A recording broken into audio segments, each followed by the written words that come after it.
देख रहे हैं हल्ला बोल टीवी और मैं हूं आपके साथ सुरभि। शंभू गर्ल्स हॉस्टल में जिस नीट छात्रा की जान गई थी, उसके परिजन आज पटना डीजीपी से मिलने आए थे, लेकिन इस दौरान पुलिस उन्हें जबरदस्ती सम्राट चौधरी से मिलाने ले जा रही थी, लेकिन वो उन्होंने साफ मना कर दिया कि हमें नहीं मिलना क्योंकि पुलिस हमारे साथ इंसाफ नहीं कर रही है। क्या कुछ हुआ इसके बारे में विस्तार से बताएंगे हल्ला बोल टीवी के संपादक दीपक शर्मा। देखिए, हमारी बात हुई पीड़िता के जो शंभू गर्ल्स हॉस्टल में जिस छात्रा की जान गई उसके परिजनों से। उन लोगों ने पुलिस पर गंभीर आरोप लगाया है और डीजीपी विनय कुमार, एसएसपी सम्राट चौधरी पर यह आरोप लगाया है कि हमें कहा जा रहा था कि आप सम्राट चौधरी से मिलिए, गृह मंत्री सम्राट चौधरी से मिलिए। हम गृह मंत्री सम्राट चौधरी से मिलना नहीं चाहते हैं।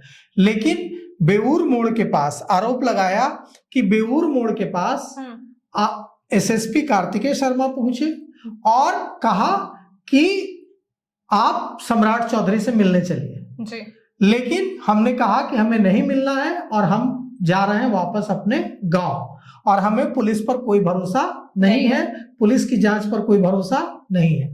तो आज छात्रा के माता पिता और परिवार के दूसरे सदस्य पहुंचे थे मिलने बिहार के पुलिस महानिदेशक विनय कुमार से, लेकिन वहां से मुलाकात के बाद छात्रा के परिजनों ने पुलिस पर गंभीर आरोप लगाया। कहा है छात्रा के परिजनों ने, माता पिता और भाई और दूसरे सदस्यों ने कि पुलिस पर हमारा कोई भरोसा नहीं है। और डीजीपी विनय कुमार के बारे में कहा है कि डीजीपी विनय कुमार ने इस पूरे मामले के बारे में कहा कि आपकी बेटी के साथ कोई गलत नहीं हुआ है, आपकी बेटी ने सुसाइड किया है जी। और वो डायरी लिखती थी और डायरी में अपनी बातें लिखती थी। उसके साथ किसी तरह की गलत बात होने से, गलत काम यानी रेप होने से पुलिस ने इनकार कर दिया है। यह कहना है पीड़िता के, छात्रा के परिजनों का। और छात्रा के परिजनों का कहना है कि वे निराश हैं, टूटे हुए हैं, बिलख रहे हैं, उनको न्याय मिलने की पुलिस से उम्मीद नहीं है। और उन्होंने कहा है कि बिहार के एसएसपी, बिहार के पुलिस महानिदेशक और पटना के एसएसपी कार्तिकेय शर्मा और बिहार के पुलिस महानिदेशक विनय कुमार ने उनसे कहा कि आप सम्राट चौधरी से मिलिए जी।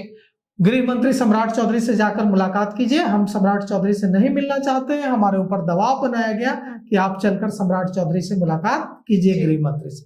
हम क्यों जाए सम्राट चौधरी से मिलने?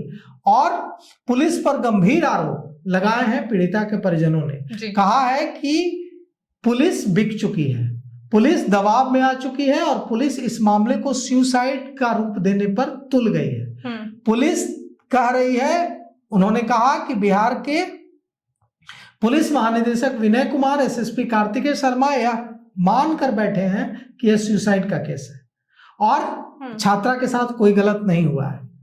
अब सोचिए, इतनी फाइंडिंग के बाद, इतनी जानकारी जुटाने के बाद अगर पुलिस के महानिदेशक और बिहार और पटना के एसएसपी कार्तिकेय शर्मा यह कह रहे हैं पीड़िता के परिजनों से कि कुछ नहीं हुआ है, और तो फिर यह साफ है कि बिहार पुलिस की अब तक की जो जांच है उसमें पुलिस को ऐसा कुछ भी पुलिस पता नहीं लगा पाई है जिससे यह पता चले कि छात्रा के साथ अगर गलत हुआ तो किसने गलत किया। बट वो जो एफएसएल का रिपोर्ट आया था उसका भी तो पुलिस ने जवाब अब पता नहीं पुलिस के पास क्या कहानी है इसकी।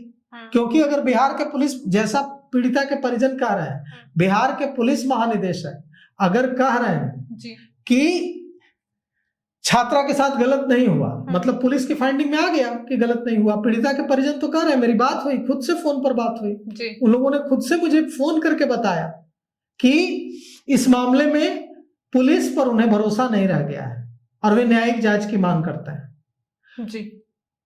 अब सवाल ये उठता है कि क्या पुलिस के पास कोई सबूत ऐसे लगे हैं जिससे पुलिस यह कह रही है कि यह सुसाइड का केस है, छात्रा के साथ कोई गलत नहीं हुआ, या पुलिस सिर्फ शक के आधार पर ऐसा कह रही है? अगर 24 दिनों की जांच के बावजूद पुलिस के पास ठोस सबूत नहीं है तो यह भी बहुत बड़ा प्रश्न चिन्ह है। और अगर सबूत हैं कि छात्रा ने सुसाइड किया है तो उसे जनता के सामने रखना चाहिए जी। लेकिन अगर पीड़िता के परिजन, माता पिता बिलख रहे हैं, रोते हुए बिहार के पुलिस महानिदेशक के आवास से निकल रहे हैं और ये कह रहे हैं कि हमें इंसाफ की उम्मीद नहीं है। एसएसपी कार्तिकेय शर्मा के बारे में कह रहे हैं कि बेउर मोड़ के पास एसएसपी कार्तिकेय शर्मा आते हैं और हमें कहते हैं कि आप चलिए गृह मंत्री सम्राट चौधरी से मिलने। जी। हम पर दबाव बनाया जा रहा है कि आप चलिए गृह मंत्री सम्राट चौधरी से मिलने, तो हम नहीं तैयार हैं मिलने के लिए, लेकिन हम पर दबाव बनाया जा रहा है कि आप मान लीजिए कि आपकी बेटी ने सुसाइड किया है। ऐसा पीड़िता के परिजनों ने मुझे फोन करके बताया जी। उस गांव से जुड़े लोगों ने फोन करके बताया, पीड़िता के परिवार के लोगों से भी मेरी बात हुई। तो यह परिवार यह सवाल उठा रहा है कि हमें न्याय नहीं मिलेगा और बिलख रहा है और यह कह रहा है कि पुलिस पर हमारा कोई भरोसा नहीं है। अब देखिए, अगर पुलिस के पास यह सबूत है कि सुसाइड किया है लड़की ने और लड़के के साथ कोई रेप नहीं हुआ है, कोई गलत काम नहीं हुआ है, तो पुलिस को इस बात के सबूत प्रेस कॉन्फ्रेंस करके रखने चाहिए। जी। पीड़िता के परिजन का साफ कहना है कि उनकी बेटी का सुसाइड नहीं हुआ है, लेकिन पुलिस का कहना है कि सुसाइड का ही केस है। इसको लेके आपकी क्या राय है, हमें कमेंट करके जरूर बताएं। फिलहाल स्पेस में इतना ही। तमाम खबरों के लिए देखते रहे हल्ला बोल टीवी। धन्यवाद।